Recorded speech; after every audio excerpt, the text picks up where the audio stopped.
Assalamualaikum warahmatullahi wabarakatuh. Bismillahirrahmanirrahim.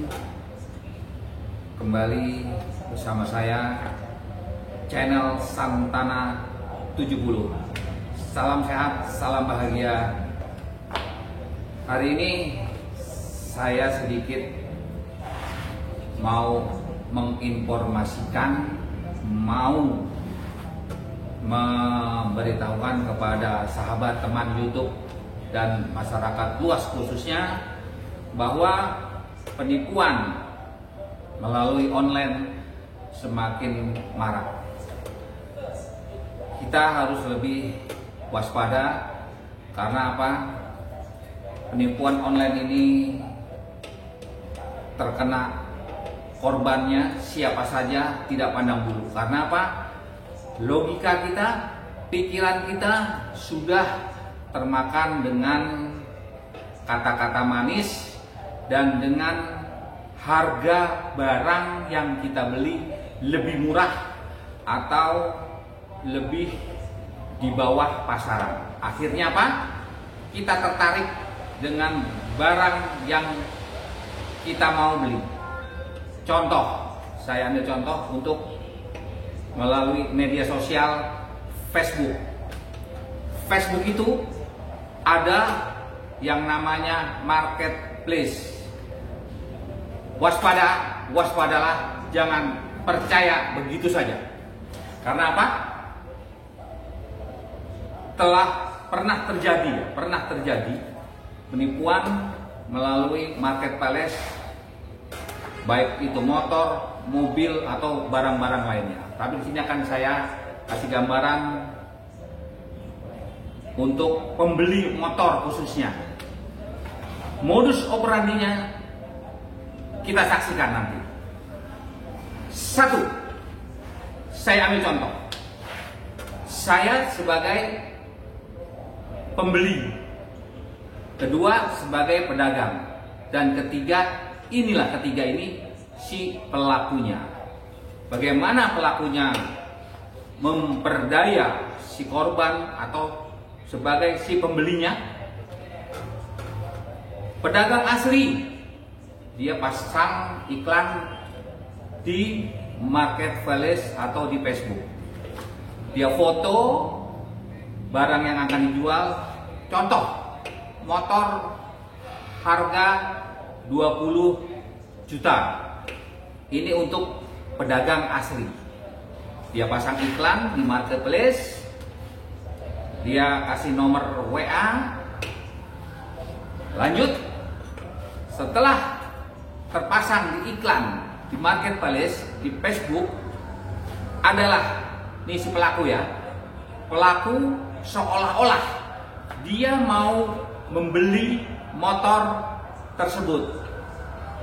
Akhirnya antara pedagang sama pembeli atau si pelaku itu berkomunikasi, dia sesuai, dia cocok dengan harganya.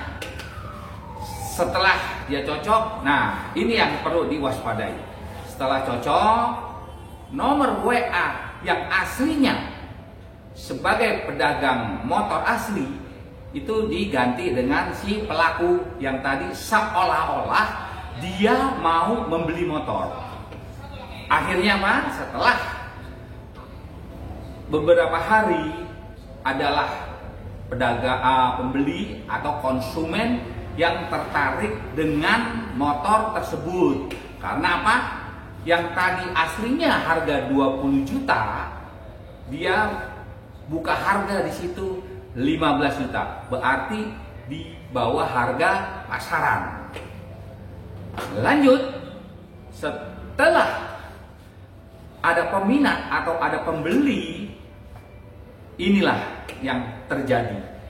Si pembeli yang mengaku pertama ternyata dia pelaku dan yang asli mau membeli motor tersebut akhirnya berkomunikasi melalui Facebook dulu, bernegosiasi dengan harga 20 juta asli. Pasti dong sebagai pedagang sebagai pembeli bernegosiasi, nawarlah harga dengan harga, mungkin dia turun harga, anggaplah dia tawar dari 20, dia tawar 19, dia pula alasan tidak bisa lanjut. Nah, inilah yang akhirnya si pembeli tertarik. Karena apa? Si pedagang, si penipu ini, dia dengan alasan butuh uang. Saya butuh uang, Pak. Ini motor saya jual harga 15 juta. Siapa yang tidak tertarik? Pasti akan tertarik dengan harga dari 20 turun sampai 15 dengan alasan butuh uang. Butuh uang itu alasannya banyak.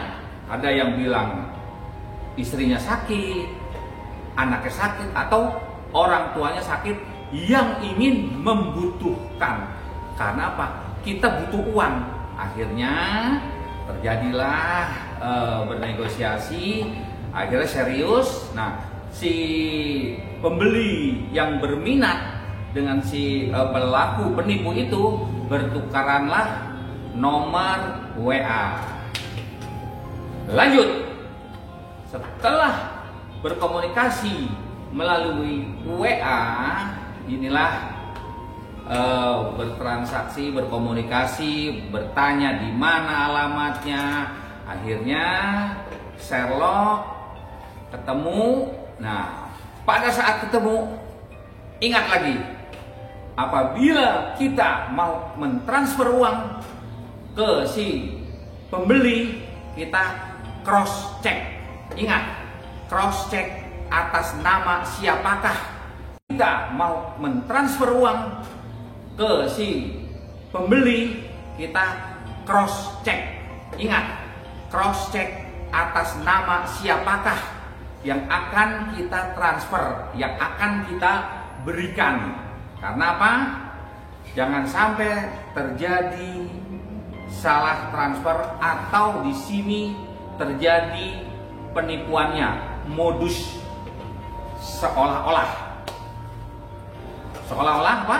Si pedagang nih, ini pedagang asli. Ini pedagang asli ketemu dengan si pembeli asli.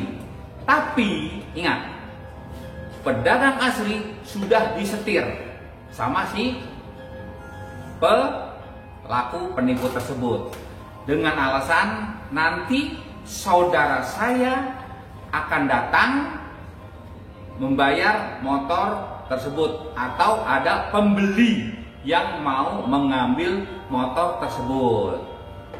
Setelah ketemu, nah ini si pedagang asli ini sudah disetir. Nanti kamu bilang, kalau nanti ada mau ambil motor, bilang bahwa kamu saudara saya atau adik saya, memang ini motor saya titipkan kepada saya dan tolong dijual.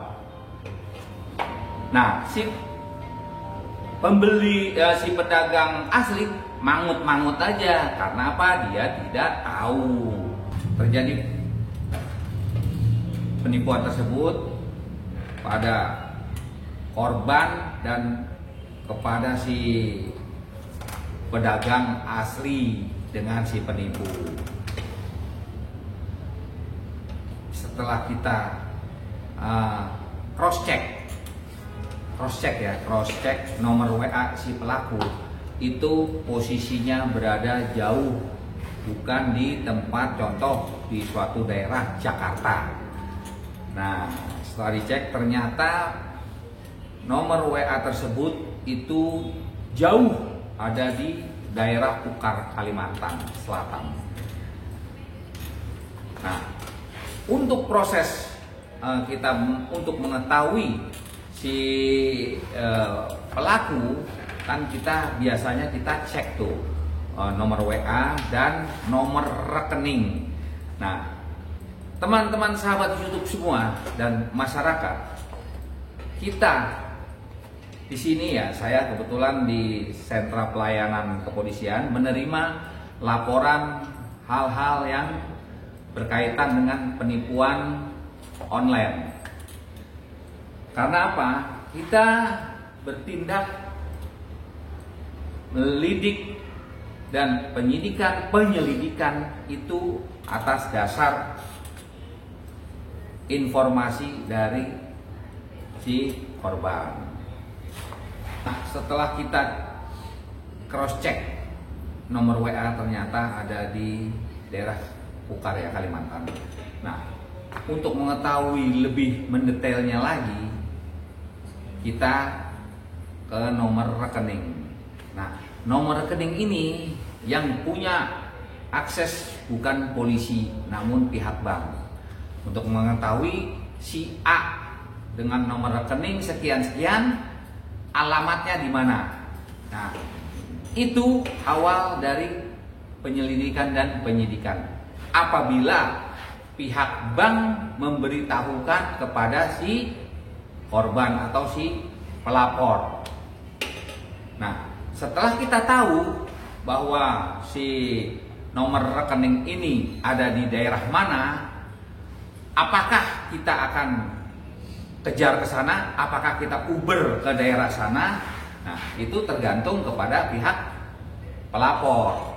Karena apa? Kalau dekat, mungkin bisa kita telusuri, bisa kita datangi, bisa kita cross check. Nah, kalau umpamanya kita ada di Jakarta, ternyata yang nomor WA-nya itu ada di Surabaya contoh ya. Nah, nomor rekening itu ada di Kalimantan, kan pasti beda-beda. Demikian informasi saya, semoga bermanfaat dan tetap waspada, jangan terpengaruh dengan harga lebih murah. Terima kasih sebelumnya dan salam sehat, salam bahagia selalu. Wabillahi taufiq wal hidayah. Wassalamualaikum warahmatullahi wabarakatuh.